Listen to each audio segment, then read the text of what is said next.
Okay guys, now we are going to make a habitat drawing for our colorful chameleon. Are you excited? Where does your chameleon want to live? What type of environment? Mine lives in a rainforest.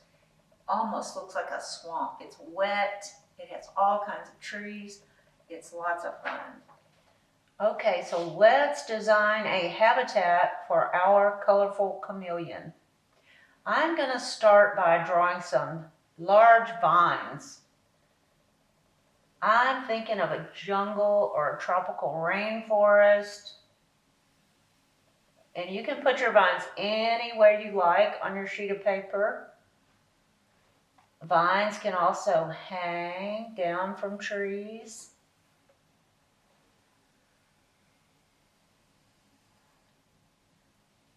And they sometimes can weave in and out of each other. All right, so we've got 3 large vines, and we're gonna add a little more detail. And the next thing I'd like you to do is add some trees, and we want big trees and small trees.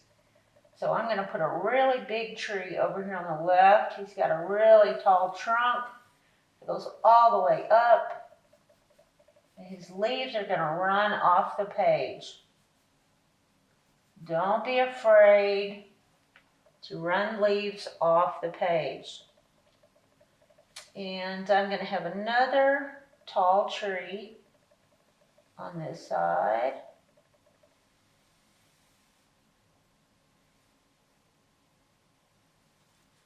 These vines look like they're growing in front of the tree. And he's going to have a little different type of bushy leaf.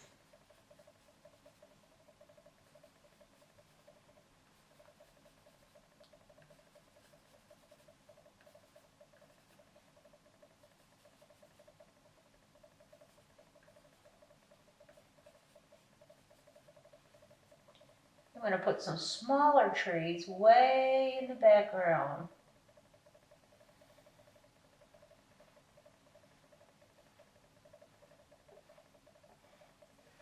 And sometimes I like to draw the roots showing on a tree. These look like mangrove roots. They're in a wet, soggy area.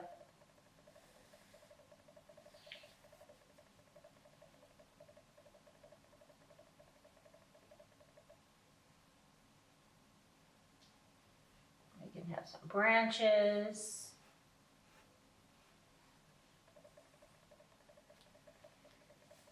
And I also want to add moss.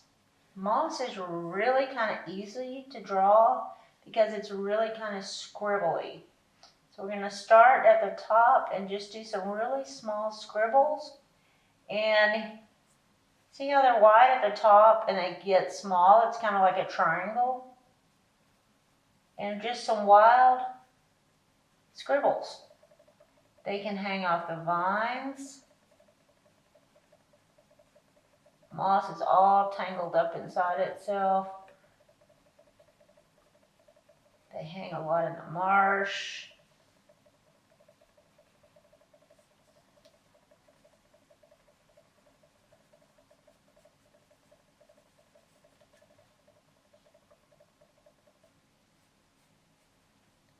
I don't want to forget my leaves on my trees that are far away.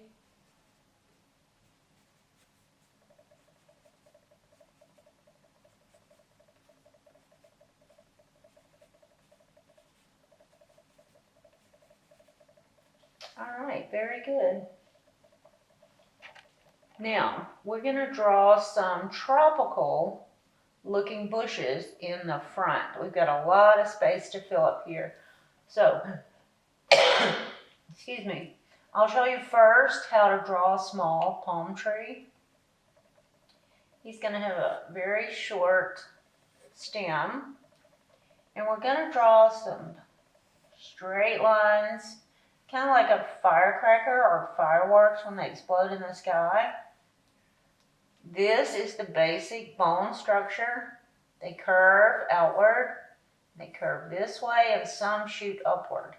And now we can add an assortment of leaves to this and turn it into different types of trees. So for right now, I want to just draw some leaves that hang off like this.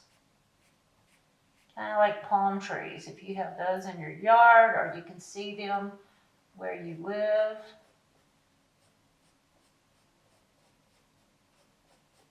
And lots of leaves because you want your plant really bushy, so there are lots of places for the wildlife to hide.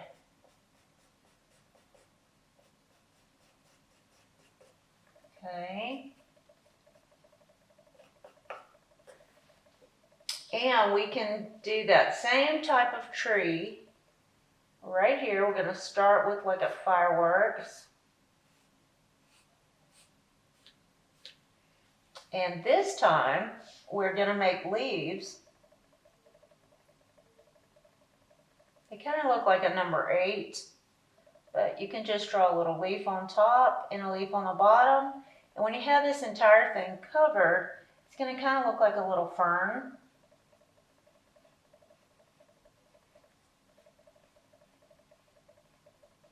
And they can be pointy, they can be round. You're going to let your own style show through. You may want to turn your paper. I turn my paper a lot when I'm drawing.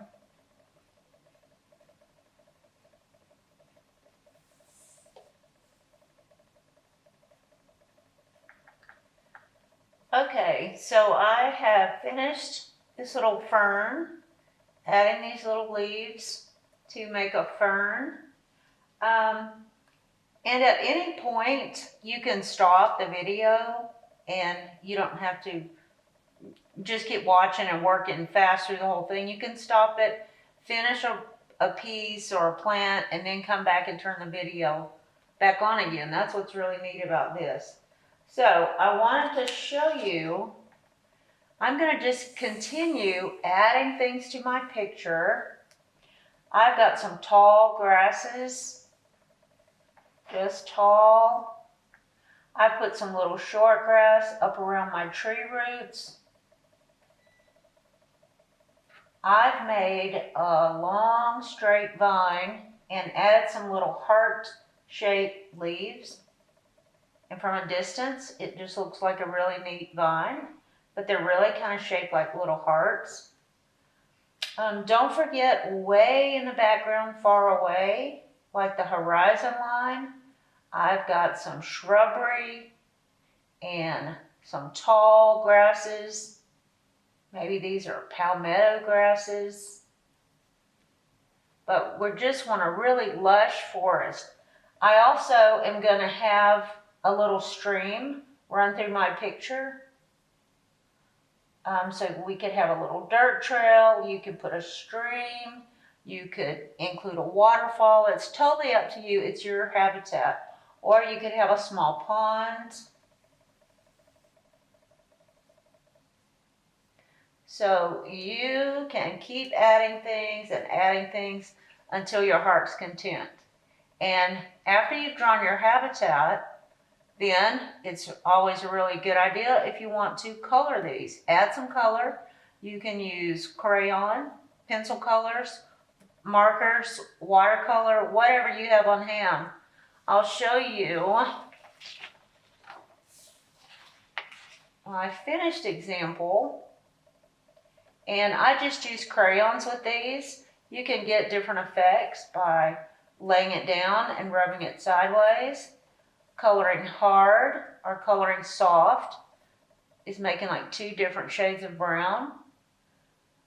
You can put blues and greens on top of each other to make a blue-green. I've got a little bluish green up here. I've mixed some yellow with the green over here to make a yellow-green, and just mix a few colors in and enjoy. I know your chameleon's going to love his new home. Okay guys, I finished coloring my habitat and it looks pretty nice. I think my chameleon is going to have a good time hiding out here. I can't wait to see pictures of yours. And our kit may be empty, but don't throw your bag away because we're going to make an art project out of our bag next time. See you then.